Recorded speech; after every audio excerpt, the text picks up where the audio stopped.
It was just a few months ago when Ricciardo's McLaren contract ended a year earlier than planned, making way for the 2021 FIA Formula 2 champion Oscar Piastri to take his seat. And it seems like Sebastian Vettel has been a great friend throughout all of this struggle. In this video, we're going to take a look at their friendship and also check out the Australians' F1 plans for Red Bull. First off, Vettel never stopped checking in on Ricciardo. Let's just say that Sebastian Vettel, who's going to retire from F1 at the end of this season,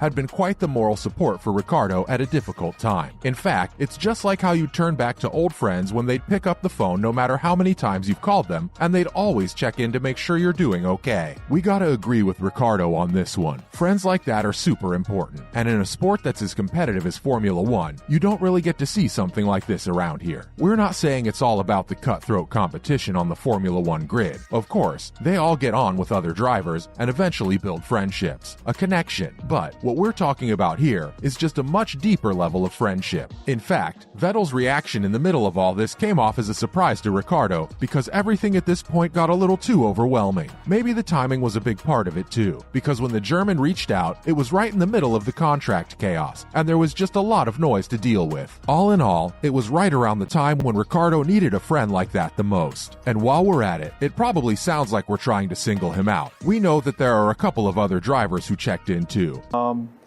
So with those, I don't know. I mean, I think I'd still do it because... But it seems like his care and kind gestures really meant a lot to Ricciardo during a time like this. Following up, Ricciardo's ready for a year on the sidelines. We know it's probably not the news his fans want to hear, but there's only so much you can wish for. I've got a few, but I don't have that many that, like, they all obviously feel special. It turns out the Australian driver is absolutely committed to sitting out the next season, either by taking a year off the F1 grid entirely or by taking up a reserve driver role. All of that before he tries to bounce back with a top F1 seat in 2024. Worth going out, isn't it? Yeah, it's like tomorrow looks definitely the driest day, so it's... And while that seems to be what he's got his mind set on, it doesn't look like he's got a choice either. After his McLaren contract ended a year earlier than expected, he quickly ran out of competitive seats, which led to all of this. On the other hand, he says that a year on the sidelines will make him hungrier for a return in 2024.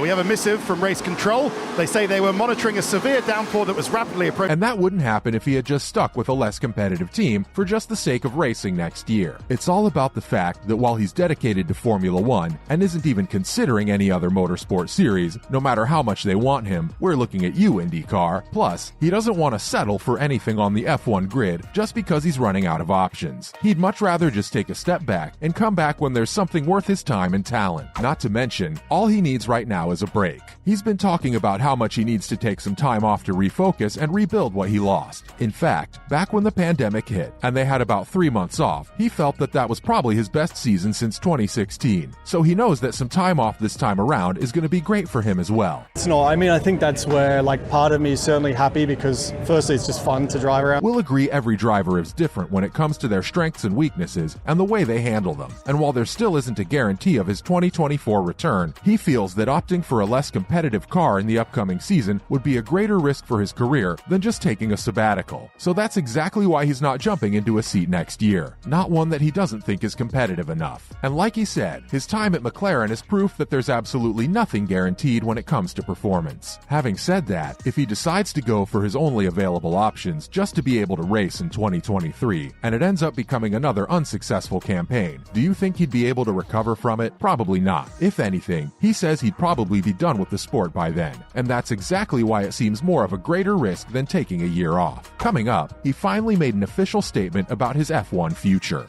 Coming into, yes he is. It's the best way to do it. It's the right time to get on those tyres. They've finally switched. It doesn't take long for rumors to go around Formula 1 the second they get a whiff of the discussions going around. And the same thing happened when fans found out Red Bull offered Ricciardo a reserve driver role on the team. But it turns out, Ricciardo isn't completely on board with the idea. He was definitely interested in Mercedes when they offered the same role, with the hopes of replacing Hamilton in the 2024 campaign. But as we saw, the 7-time champion isn't going anywhere anytime soon. If anything, he's got his eyes set on a multi-year contract to finally grab the record-breaking 8th World Championship title. As for his teammate George Russell, let's just say he's the future of the Mercedes team. Mercedes further ahead than the Red Bull to start in P1. And with his consistent performance this season, along with his Sao Paulo Grand Prix victory, there's no chance he's got a replacement lined up for him. On the other hand, it makes a lot more sense for Ricciardo to switch to Red Bull because the Silver Arrows need a new reserve anyway, right after they lost Nick de Vries and Stoffel van Dorn. And let's not forget, we've also got Mick Schumacher in the picture, whose F1 future might change depending on the team Ricciardo picks. Up next, he's probably going to ditch the Red Bull offer. Like, I'm done with this for a while, give me a holiday. But now, you know, we're... As for a return to Red Bull, we don't see any chances. In fact, even though there are reports that say the deal's confirmed, on the other hand, the Australian driver blatantly declined all those claims. And when asked if he had made a decision yet, or if he was even close to one, I don't know, like, we weren't... I wouldn't say we were competitive this morning. We did struggle a bit. He said there's nothing that's confirmed, and he doesn't have any new stuff to tell us about. We already know what's going on, and there hasn't been any development since then. Having said that, he's said this a lot of times, and he's got nothing to hide. As for contractual terms, he's up for discussions and offers, but there's not a done deal in sight as of now. And is anything holding him back? We don't think so. On the other hand, the Red Bull team has its eyes set on a bunch of drivers. First, de Vries was signed by Mercedes to drive from AlphaTauri, and thanks to that, Pierre Gasly was able to move to Alpine for the upcoming season. Adding to that, Enzo Fittipaldi announced that he just joined the Red Bull Driver Academy, and let's just say he became the 5th F2 driver to ever become a part of that setup, and with others being Liam Lawson, Jahan Daruvala, Dennis Hauger, and Ayumu Iwasa. As for Ricciardo, only time will tell if he'd actually be interested to take it up soon enough after he evaluates all of his current options. Finally, McLaren stepped forward with a reserve driver role too. Let's be clear that after losing his McLaren race seat, the 33-year-old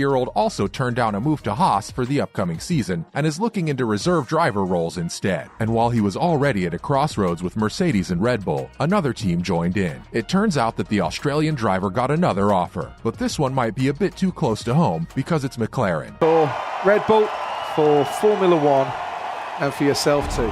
Yep, it's the very same team that got him into this mess in the first place. And while we're at it, we'll have you know that even though the McLaren team boss, Andreas Seidel, talked about being interested in keeping Ricciardo in the team, even if it's as a reserve driver, he hasn't ironed out the details yet. In fact, they're planning to go through it over the winter because that's when they select a reserve driver anyway. At the same time, Seidel confirmed that there aren't any hard feelings with Daniel. If anything, he said that the Australian's a great driver with a great personality. Okay, what the track's going to be like the next time, the next lap. So whichever team gets him next is going to be able to see that in his races. Honestly, whether it's a sabbatical or a reserve driver role in one of the 3 teams, Ricciardo's got to think wisely, because it seems like this year is the turning point for his F1 career that'll decide his trajectory for the next few years. That's a wrap for this video. What's your take on Vettel's friendship with Ricciardo in the middle of retirement and sabbaticals after the 2022 season? Let us know in the comments below. Make sure to give this video a thumbs up and subscribe to our channel for more videos like this. See you in the next one.